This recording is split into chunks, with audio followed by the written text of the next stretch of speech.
ಮನ್ಯಾಗ ಖಾಲಿ ಕುಂತ್ವಂದ್ರೆ ಏನರು ತಿನ್ಬೇಕಾ ಅನ್ನಿಸ್ತೈತಿ. ಸೊ ಇಂಥದ್ದೊಂದು ಹೆಲ್ದಿ ಸ್ನ್ಯಾಕ್ ಮಾಡಿ ರೆಡಿ ಇಟ್ಕೊಂಡ್ಬಿಟ್ರೆ ತಿನ್ನೋವಾಗೂ ಗಿಲ್ಟ್ ಫ್ರೀಯಾಗಿ ಆರಾಮಾಗಿ ತಿನ್ಬೋದು. ಆಮೇಲೆ ಆರೋಗ್ಯಕ್ಕೂ ಒಳ್ಳೆಯದು. ಸೊ ಫಸ್ಟಿಗೆ ನಾನಿದು ಮಖಾನ ತೊಗೊಂಡಿನಿ. ನಾನು ಇದನ್ನೊಂದು 2 ತಾಸು ಬಿಸಿಲಲ್ಲಿ ಒಣಗ್ಸಕ್ಕೆ ಇಟ್ಟಿದ್ದೆ. ಬಿಸಿಲಲ್ಲಿ ಇಡಬೇಕಂತೇನಿಲ್ಲ, ಬಿಸಿಲಾಗಿಟ್ಟರೆ ಜಲ್ದಿ ಕ್ರಿಸ್ಪಿ ಆಗಿಬಿಡ್ತಾವೆ, ಭಾಳ ಹುರಿಯೋದು ಬೇಕಾಗಂಗಿಲ್ಲ.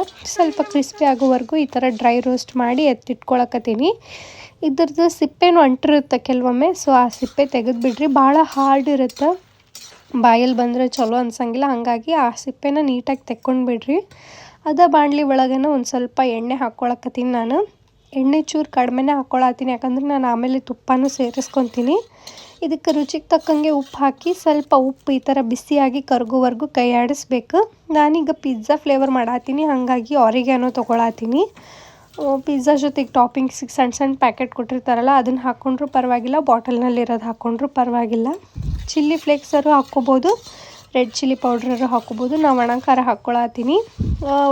ಫ್ಲೇಮ್ ಆಫ್ ಮಾಡಿ ತುಪ್ಪ ಸೇರಿಸಿ, ತುಪ್ಪ ಕರಿಗಿಂದ ಈ ಥರ ಈ ಮಖಾನ ಹಾಕ್ಕೊಂಡು ನೀಟಾಗಿ ಮಿಕ್ಸ್ ಮಾಡ್ಕೊಂಡ್ಬಿಟ್ರೆ ಆಗೋಯ್ತು. ಇದನ್ನು ಏರ್ಟೈಟ್ ಕಂಟೈನರ್ನಾಗನ ಸ್ಟೋರ್ ಮಾಡ್ಕೊರಿ. ಹಂಗೆ ಒಂದು ಸ್ವಲ್ಪ ಸಪ್ಪನ್ನು ಉಳಿಸ್ಕೊಂಡಿನಿ. ನಾನು ಇವನ್ನೀಗ ಸ್ವೀಟ್ ಮಖಾನ ಮಾಡ್ತೀನಿ, ಬೆಲ್ಲ ಹಾಕಿ ಮಾಡೋಣಂತ. ಈ ನಮ್ಮ ಮಂಡಾಳ ಉಂಡೆ ಮಾಡ್ತಾರೆ ನೋಡ್ರಿ ಉತ್ತರ ಕರ್ನಾಟಕ ಸೈಡ್, ಅದರಿಂದನೇ ಇನ್ಸ್ಪೈರ್ ಆಗೈತೆ ಅನ್ಬೋದು. ಸೊ ಒಂದು ಬಾಣಲಿ ಇಟ್ಟು ಅದರೊಳಗೆ ಒಂದು 3 ಹಿಡಿಯಾಗಷ್ಟು ಬೆಲ್ಲ ಹಾಕ್ಕೊಂಡೆ. ನಾನು ಒಂಚೂರು ನೀರು ಹಾಕ್ಕೊಂಡು ಇದು ನೀಟಾಗಿ ಕರಗಿಸ್ಕೋಬೇಕು. ಹಿಂಗೆ ನೀಟಾಗಿ ಕರಗಿಂದ ಇದಕ್ಕೊಂಚೂರು ಉಪ್ಪು, ಭಾಳಲ್ಲ, ಒಂದು ಸ್ವಲ್ಪ ಉಪ್ಪು ಹಾಕ್ಕೊಂಡು ಮತ್ತು ಒಂದು ಸ್ವಲ್ಪ ತುಪ್ಪನೂ ಹಾಕ್ಕೊಳತ್ತೀನಿ, ಶೈನ್ ಚೆನ್ನಾಗಿ ಬರುತ್ತಂತ ಹೇಳಿ.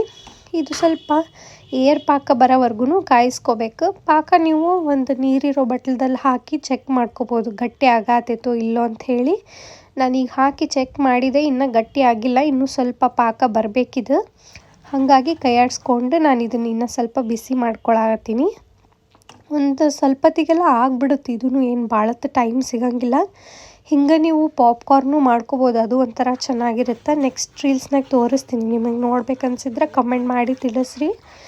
ಈಗಿದು ಪಾಕ ಬಂದೈತಿ, ಅದಕ್ಕೊಂದು ಸ್ವಲ್ಪ ಸೋಡಾ ಪೌಡ್ರ್ ಹಾಕ್ಕೊಳತ್ತೀನಿ. ಸ್ವಲ್ಪ ಕ್ರಿಸ್ಪಿ ಬರ್ತಾವೆ ಸೋಡಾ ಪೌಡ್ರ್ ಹಾಕ್ಕೊಂಡ್ರೆ. ಆವಾಗಲೇ ಏನು ಹುರಿದಿಟ್ಟಿದ್ವಲ್ಲ ಮಖಾನ, ಅದನ್ನು ಇದಕ್ಕೆ ಹಾಕಿ ನೀಟಾಗಿ ಮಿಕ್ಸ್ ಮಾಡಿಕೊಂಡು ಇದನ್ನು ಒಂದು ಪ್ಲೇಟೋ ಇಲ್ಲ ಬಟರ್ ಪೇಪರ್ ಮೇಲೋ ಹಾಕ್ಕೊಳ್ರಿ. ಪ್ಲೇಟಲ್ಲಿ ಹಾಕ್ಕೊಂಡ್ರೆ ಸ್ವಲ್ಪ ತೆಗಿಯೋದು ಕಷ್ಟ ಆಗ್ಬೋದು, ತೆಗಿಯೋ ಟೈಮ್ನಾಗ ಒಂಚೂರು ಬಿಸಿ ಮಾಡಿ ತೆಗಿಬೇಕಾಗ್ಬೋದು. ನಿಮ್ಮ ಹತ್ರ ಬಟರ್ ಪೇಪರ್ ಇದ್ದರೆ ಈಸಿಯಾಗಿ ಬಂದುಬಿಡುತ್ತೆ. ನನ್ನ ಹತ್ರ ಇರಲಿಲ್ಲ, ಹಾಗಾಗಿ ಪ್ಲೇಟ್ ಮೇಲೆ ಹಾಕ್ಕೊಳತ್ತೀನಿ. ಸ್ವಲ್ಪ ಹಿಂಗೆ ಉಂಡೆ ಥರನೇ ಹಾಕ್ಕೊರಿ, ಯಾಕಂದ್ರೆ ಅದು ಅಂಟಿದ್ದೇ ಇರುತ್ತೆ. ಆಮೇಲೆ ಹಿಂಗೆ ಪೂರ ಸ್ಪ್ರೆಡ್ ಮಾಡಿ ಹಾಕಿದರೆ ನೀವು ಪೇಪರ್ ಮೇಲೆ ನೀಟಾಗಿ ಒಂದೊಂದೇ ಬರ್ತಾವೆ. ಟೇಸ್ಟ್ ಅಂತೂ ಎರಡು ಭಾಳ ಮಸ್ತ್ ಇರ್ತಾವೆ. ಭಾಳ ಟೇಸ್ಟ್ ಆಗ್ಯಾವ ಅಂಥೇಳಿ ಭಾಳನೂ ತಿನ್ನಬೇಡ್ರಿ, ಯಾಕಂದ್ರೆ ಅತಿ ಆದರೆ ಅಮೃತನೂ ವಿಷ ಆಗುತ್ತೆ. ಲಿಮಿಟಲ್ಲಿ ತಿನ್ನಿರಿ, ಆರೋಗ್ಯವಾಗಿರ್ರಿ. ಈ ರೆಸಿಪೀಸ್ ನಿಮಗೆ ಇಷ್ಟ ಆಗಿದ್ರೆ ಕಾಮೆಂಟ್ ಮಾಡಿ ತಿಳಿಸ್ರಿ. ಹಾಗೆ ವಿಡಿಯೋಕ್ಕೊಂದು ಲೈಕ್ ಮಾಡಿರಿ.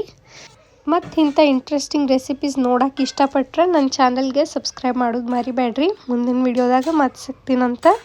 ಅಲ್ಲಿವರೆಗೂ ಬಾಯ್.